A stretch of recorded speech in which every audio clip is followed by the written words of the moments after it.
Section 17, traffic signs. Well,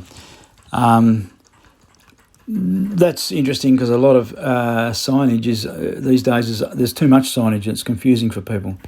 You go past a school and there's that many bloody signs, it's a mental mindfuck, it really is. They did an experiment in Sweden about this and they took all the signs away and people used common sense and they didn't even need them. So you've got signs past schools, you've got advisories, you've got mandatory signs. Obey them, do the best you can. Advisories aren't always correct, but it is advisory, so they should do what they say. So check the conditions referred to by signs. If it says there's a crest coming up, then keep to your left when you go over the crest. It's really quite simple. Common sense prevails with all this sort of stuff. Stops in wrong position at stop sign. I mentioned that before. Stop behind the white line. In fact, if there is no line and there's a stop sign, say on a gravel road, you stop as near as practical behind the actual stop sign. So you don't stop 20 foot behind it. And obviously, be able to look down the train line or down the road as well. So that's something a lot of people don't know. As near as practical to the stop sign if there is no solid white line. Another thing, fails to act on advice given by warning signs.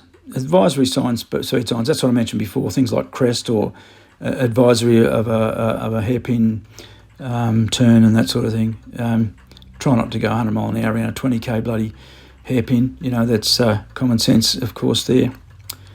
And something that people do fail on still to this day quite often is fails to notice to obey regulatory sign. Stop sign, keep left, no entry. Also includes your speed signs. Regulatory signs, if it says 60 k's an hour, that's what you do.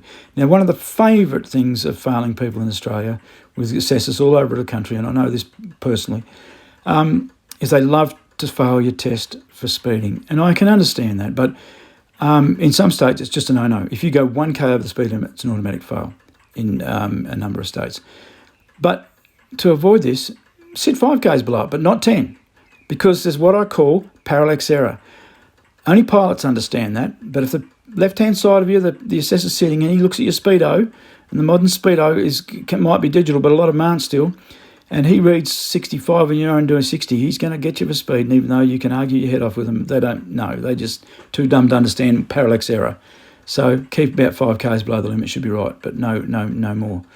That's a very important thing to understand. It's a good hint for learners. Remember, assessors are just government goons that get paid good money to sit there, and they have to be a bit narcissistic because they have to fail people and absorb the energy that comes from doing that. It's not pleasant. I wouldn't like their job. But on the same token, they should be qualified, and they're not. They're just given a Cert 4 in training and assessment and told that's all they need. It's absolute bullshit in this country. The police should be doing it.